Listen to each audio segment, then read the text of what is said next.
आज 57 जिसे कहते हैं कदावर पर्सनैलिटी हैं जिन्होंने इस देश को और ख़ासकर इस रियासत में जिनका अपना अपना इंडिविजुअल कंट्रीब्यूशन रहा, उनको हाउस ने याद किया गया और अपनी पार्टी पॉलिटिक्स से ऊपर उठ के, जैसे मैं भारतीय जनता पार्टी से हूँ तो मैंने सबसे ज़्यादा जिसे टाइम पैंथर्स पार्टी के भीम सिंह और communist party of India Marxist के जिसे कहते हैं शोभना चटर्जी जी को याद किया। तो सबने असेंबली में अपनी पॉलिटिकल एफिलिएशन से बालातर हो गए इन लोगों का जो कंट्रीब्यूशन रहा है भारत के लिए, भारत की मुख्य धारा के लिए, भारत के कानूनी जिसे कहते हैं एक माहौल के लिए, तो ये एक पॉजिटिव बात है।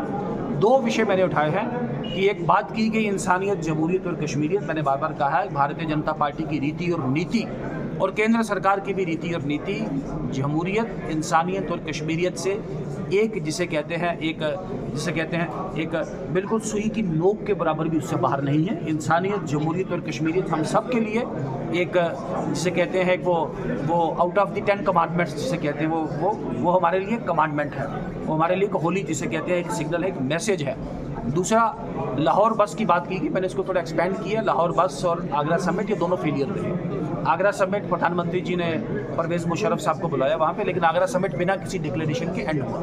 लाहौर समिट प्रधानमंत्री जी खुद संसद में बोले कि मैं लाहौर गया, नंगे पाँव गया, लेकिन धोखा मिला। लाहौर का नतीजा ये कि कारगिल हुआ। तो हमारी शांति को कोई कमजोरी ना समझे, शांति के लिए शक्ति भी ज़रूरी है। आज का भारत घर के अंदर घुस के मारता है और जिसे कहते हैं सिटीजन्स का, आम आदमी का विश्वास उसमें एक कानूनी प्रक्रिया पे बनता है।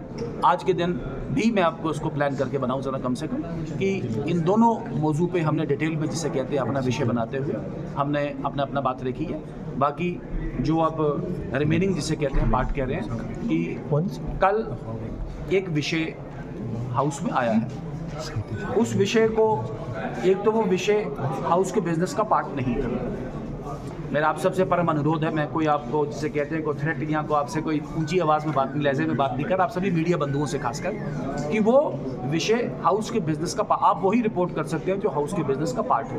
फिर वो हाउस में कभी पढ़ा भी नहीं गया वो कागज़। फिर स्पीकर साहब ने खुद कहा कि मेरे पास पहुँचा ही नहीं। आज अक्सरशाह कुछ प्रिंट और इलेक्ट्रॉनिक मीडिया ने उसको रिपोर्ट किया है और एक पॉलिटिकल पार्टी ने बाकायदा सोशल मीडिया और मीडिया पे प्रेस रिलीजें डाल के उसको रिप्रोड्यूस करके जो एक विषय बनाने की कोशिश की। मुझे लगता है बहुत ही गलत है, ओछा है और सस्ती लोकप्रियता लेने की जिसे कहते हैं एक बड़ा छोटा ओछा हथकंडा है। इसकी जितना भी इसकी मजम्मत की जाए कम है। और मैंने कहा है this amounts to the contempt of the house, ये हाउस की जिसे कहते हैं अवमानना है और स्पीकर महोदय के the court is in the ball of the speaker should take action. कुछ लीडर्स की तरफ से निशा गिलानी को भी ट्रिब्यूट दिया गया था, कुछ लीडर्स की तरफ से निशा गिलानी को भी ट्रिब्यूट दिया गया था हाउस में। अलीशा जिलानी साहब इस हाउस के मेंबर रहे हैं 3 बार, तो अब एक मेंबर गुजर गए हैं तो उनको खराज हकीकत तो पेश करना है। हाँ, ये भी कहा गया, एक मेंबर ने कहा कि उनसे आइडियोलॉजिकल डिफरेंसेस हैं, हमारे भी हैं, उसमें कोई पर्सनल उनके साथ किसी के साथ भी कुछ नहीं हमारा, तो अलीशा जिलानी के साथ क्या होगा। हाँ, लेकिन आइडियोलॉजिकल डिफरेंसेस, जिस तरीके से कश्मीर जला, जिस तरीके से कश्मीर के नौजवानों में एक इश्तियाल पैदा किए, जिस तरीके से कश्मीर को एक सब्ज बाग दिखाए गए, उस पॉइंट पे तो अलीशा जिलानी जी के साथ हमारा कोई भी जिसे कहते हैं इत्फाक राय नहीं है। हमने उस वक्त भी विरोध किया, आज चले गए हैं, ऊपर वाला अच्छी जगह उनको भेजे, लेकिन आज भी उनकी आइडियोलॉजी का विरोध है। हाँ, 3 बार विधानसभा के सदस्य रहे हैं तो खराज हकीकत तो आज देना ही था उसमें। अगर दोबारा इस डिसीजन को लाया गया तो मैंने कहा कि ये हाउस एक रूल्स ऑफ प्रोसीजर के तहत चलता है।